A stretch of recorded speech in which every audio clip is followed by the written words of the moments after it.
ఎక్కువ టైం శృంగారంలో పాల్గొనాలనుకున్నప్పుడు ఇందాక నేను చెప్పినట్టు వెయిట్ పెరగకుండా చూసుకోవాలి, స్టామినా పెంచుకోవాలి. ఏం తినాలి అని చాలా మందికి ఉంటుంది. మన దేశంలో అడవిలో పులి ఉంటుంది, జింక ఉంటుంది. పులి మాంసం మాత్రమే తింటుంది, జింక గడ్డి మాత్రమే తింటుంది. కానీ రెండింటికి కామన్ రన్నింగ్. సో ఏం తిన్నారనేది ముఖ్యం కాదు, రోజు ఎంతసేపు రన్నింగ్ చేయగలరు అనేది ముఖ్యం. చాలా మంది రన్నింగ్ అంటే రన్నింగ్ కాకుండా మేము వాకింగ్ చేస్తాం సార్ అంటారు. వాకింగ్ చేయడం వల్ల కేవలం హార్ట్కి మాత్రమే ఉపయోగం ఉంటుంది, శృంగారానికి సరిపోదు ఆ స్టామినా. కనుక రన్నింగ్ కంపల్సరీ చేయాలి. రన్నింగ్ చేయలేని వాళ్ళు స్విమ్మింగ్ చేయొచ్చు. కొద్దిమందికి హెవీ వెయిట్ ఉన్నప్పుడు మోకాళ్ళ నొప్పులు ఉంటాయి కనుక వాళ్ళు వాకింగ్లు రన్నింగ్లు చేయలేరు. వాళ్ళు స్విమ్మింగ్ ప్రిఫర్ చేసుకోవాలి, స్టామినా పెంచుకోవాలి. ఇందాక తిండి గురించి మాట్లాడినాం. గుర్రం ఏం తింటుంది? గుర్రం గడ్డి, కూరగాయలు, పళ్ళు ఇట్లాంటి వెజిటేరియన్ ఫుడే తింటుంది. మరి గుర్రానికి అంత శక్తి ఎక్కడి నుంచి వచ్చింది? రన్నింగ్ చేయడం వల్ల వచ్చింది. సో మనిషికి శక్తి కష్టంతో వస్తుంది, ఫుడ్తో రాదు. చాలా మంది ఏమిటంటే ఈజీగా ఫుడ్ కొనుక్కొని తినేద్దాం అనుకుంటారు. ఎక్కువ తినడం వల్ల పొట్ట రావడము, తర్వాత ఉన్న స్టామినా వెళ్ళిపోవడమే జరుగుతుంది తప్ప కొత్తగా వీళ్ళకి శృంగారంలో పెద్దగా శక్తి ఏమీ రాదు. ఒక బేసిక్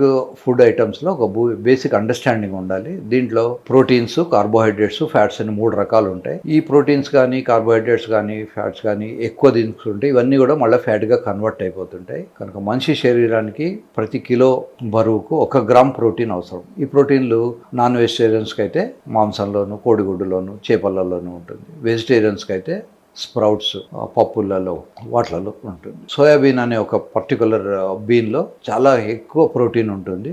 బట్ అన్ఫార్చునేట్లీ అందులో ఫిమేల్ హార్మోన్స్ ఎక్కువ ఉండడం వల్ల మగవాళ్ళు కనుక సోయాబీన్ తింటే వాళ్ళకు కూడా బ్రెస్ట్ పెరుగుతుంది, శృంగారంలో ఇంట్రెస్ట్ తగ్గుతుంది. కనుక ఎక్సెప్ట్ సోయాబీన్ వెజిటేరియన్స్ మిగతా అన్ని రకాలైనటువంటి పప్పులు, కూరగాయలు తినొచ్చు. బట్ అది వెజిటేరియన్ అయినా నాన్ వెజిటేరియన్ అయినా రన్నింగ్ అనేది ఇంపార్టెంట్. రెండోది కార్బోహైడ్రేట్స్. అన్నము, రొట్టెలు వీటన్నిటిలో కార్బోహైడ్రేట్ కనుక సాధ్యమైనంత వరకు కార్బోహైడ్రేట్స్ తక్కువ తీసుకోండి. ఈ కార్బోహైడ్రేట్స్ ఎక్కువైనప్పుడు అది ఫ్యాట్గా కన్వర్ట్ అవుతుంది కనుక అలా కాకుండా చూసుకోండి. చాలా కొద్దిపాటి ఫ్యాట్స్ బాడీకి అవసరం, ఆ ఫ్యాట్స్ తీసుకోండి. అల్టిమేట్గా మీరు కనుక ఎక్కువ కార్బోహైడ్రేట్స్ తీసుకున్నా అది ఫ్యాట్గా కన్వర్ట్ అయిపోయి, ప్రోటీన్స్ ఏమో ప్రతి కిలోగ్రామ్ వెయిట్కు 1 గ్రామ్ ప్రోటీన్ వచ్చేట్టుగా తీసుకోవాలి. కార్బోహైడ్రేట్స్ ఎంత తక్కువ తీసుకుంటే అంత మంచిది. ఫ్యాట్స్ కూడా కొద్దిపాటు తీసుకుంటే సరిపోతుంది. చాలా మంది అంటారు, సార్ నేను అన్నం మానేశాను, రొట్టెలు తింటున్నాను. మహారాష్ట్రలో అసలు అన్నమే తినరు, వాళ్ళు రొట్టెలే తింటారు. అయినా వాళ్ళు కూడా అక్కడ డయాబెటీస్. కనుక అన్నమా రొట్టెలా అని కాకుండా క్వాంటిటీ అనేది ముఖ్యం. తక్కువ క్వాంటిటీ తీసుకోవడం అలవాటు. మనం చిన్నప్పటి నుంచి మనం ఏ ఫుడ్ తింటున్నామో అదే ఫుడ్ తినాలి. కొత్తగా ఇవాళ మైదాతోటి చేసినాయి కానీ మిగతా అని తిన్నప్పుడు అదే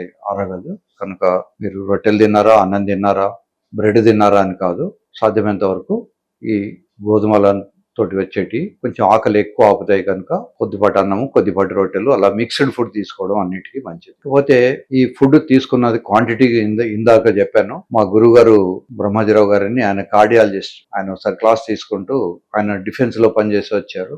ఆయన కన్నా పెద్ద ఆఫీసరు భార్యకు షుగర్ ఏదో ఉండింది. ఈయన వెళ్ళి మీరు రోజు 2 రొట్టెలు మాత్రమే తినండి అని చెప్పి వచ్చాట. అయినా తగ్గలేదు. ఒకసారి ఈయనకు డౌట్ వచ్చేసి మీరు తింటున్నప్పుడు నన్ను కూడా పిలవండి చూస్తాను అన్నాడు. ఈయన వెళ్ళి చూసినప్పుడు ఆ 2 రొట్టెలు వెయిట్ 1 కిలోగ్రామ్ ఉన్నాయట. ఒక రొట్టెకు 1/2 kg, ఇంకో రొట్టె ఇంకో 1/2 kg. సో 2 రొట్టెలు కిలోగ్రామ్ వెయిట్ వచ్చేంత హెవీగా ఉన్నాయి. కనుక ఒక రొట్టె తిన్నారా, 2 రొట్టెలు తిన్నారా అని కాకుండా క్వాంటిటీ ఎన్ని గ్రాములు, తర్వాత ఎంత తీసుకుంటున్నారు అనేది ముఖ్యం. అన్నమంతకు రొట్టెలు తిన్నంత మాత్రాన అన్ని కంట్రోల్ కావు. కనుక రొట్టెలైనా కొద్దిపాటే తినాలి, అన్నమైనా కొద్దిపాటే తినాలి. ప్రోటీన్స్ ఎక్కువ తీసుకోవచ్చు, పప్పులు లాంటివి ఎక్కువ తీసుకోవచ్చు. ఇవి కాకుండా fresh fruits, fresh vegetables.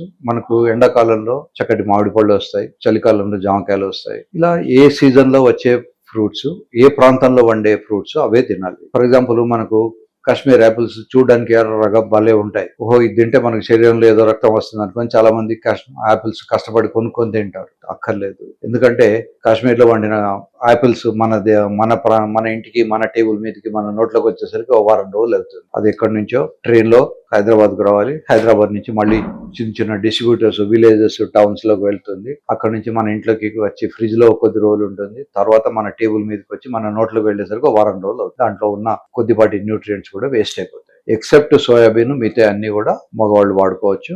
Ladies కు సోయాబీన్ చాలా ఉపయోగకరం. ఎస్పెషల్లీ మెనోపాస్ అంటే మెన్స్ట్రల్ సైకిల్ ఆగిపోయిన తర్వాత వాళ్లకు హార్మోనల్ డెఫిషియన్సీ ఉంటుంది కనుక అప్పుడు సోయాబీన్ తీసుకుంటే వాళ్లకు శృంగారంలో పాల్గొనే ఇంట్రెస్ట్ కూడా వస్తుంది. తర్వాత డ్రైనెస్ ఆఫ్ ఏజైనా రాకుండా ఉంటుంది. ప్రోటీన్స్ కూడా ఉంటాయి కనుక అది ఇండైరెక్ట్ గా చాలా హెల్ప్ఫుల్ గా ఉంటుంది. ఇవి ఏం తినాలి అనే దానికి ఎగ్జాంపుల్. రెండోది ఇందాకనే మనం చెప్పాం, గుర్రం ఎగ్జాంపుల్. హార్డ్ వర్క్ చేస్తేనే శక్తి ఉంటుంది. కాకపోతే మూడోది మనస్సు.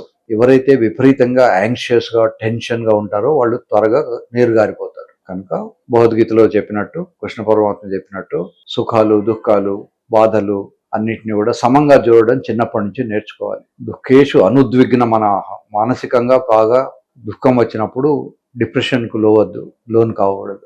సుఖేషు విగత స్పృహ, సుఖం వచ్చినప్పుడు చూసి చూడనట్టు ఉండాలి. నేను ఇలా నాకు ఇంత వచ్చింది నేను ఇది గెలిచాను అది గెలిచాను. ఎస్పెషల్లీ సోషల్ మీడియాలో మీకున్నటువంటి అచీవ్మెంట్స్ చెప్పుకుంటే మీరు శత్రువుల్ని కొనుక్కున్నట్టే. సో మీరు ఏ పని చేసినా మీ వ్యక్తిగత విషయాలు మీ అచీవ్మెంట్స్ మీకే దాచుకోండి, దాన్ని టామ్ చేయకండి. ఒకసారి కనుక మీరు సోషల్ మీడియాలో చెప్తే చాలా మందికి అప్రిషియేట్ చేసే వాళ్ళు తక్కువ మందే ఉంటారు. సో మీకు తెలియకుండా మీకు శత్రువులు తయారవుతారు. మీ గురించి నెగటివ్ ఎనర్జీస్ వాళ్ళ మనసులో వస్తే అవన్నీ కూడా మీకు శరీరాన్ని మీద, మీ మనస్సు మీద, మీ ప్రోగ్రెస్ మీద అయ్యే అవకాశాలు ఉంటాయి. కనుక గుంభనంగా ఉండండి. ఈ మధ్యకాలంలో ఒక చిన్న వాట్సాప్లో వచ్చిన జోక్ చదివాను. దాంట్లో ఏమిటంటే దొంగలు వచ్చేసి ఇంట్లో అందరినీ బంధించేసి ఫలానా ఆభరణాలు నీ దగ్గర ఉన్నాయి తీయమంటే ఆవిడ అడుగుతుంది, ఈ ఆభరణం ఇవన్నీ నా దగ్గర ఉన్నట్టు మీకు ఎలా తెలుసు అని. సింపుల్ అమ్మ, మీరు ఫేస్బుక్లో ఏ ఆభరణం ఏ రోజు ఎంత కొన్నారు, దాని ధర ఎంత, ఇట్లాంటివన్నీ కూడా మీరు ఫేస్బుక్లో పెట్టుకొని మీ ఫోటోలు పెట్టారు. సో మాకు అది ఈజీ అయింది. సో మేము వీ మేడ్ అన్ ఇన్వెంటరీ. మీ దగ్గర నుంచి ఏమేమి ఆభరణాలు తీసుకోవాలో మేము ఇంటికి రాకముందే మేము ఒక లిస్ట్ రాసి పెట్టుకున్నాం. కనుక అవన్నీ అడిగి తీసుకోవాలి. సో మీరు ఎన్నైనా కొనుక్కోవచ్చు, మీరు ఎన్నైనా ఎంజాయ్ చేయొచ్చు, కానీ don't make it A public issue.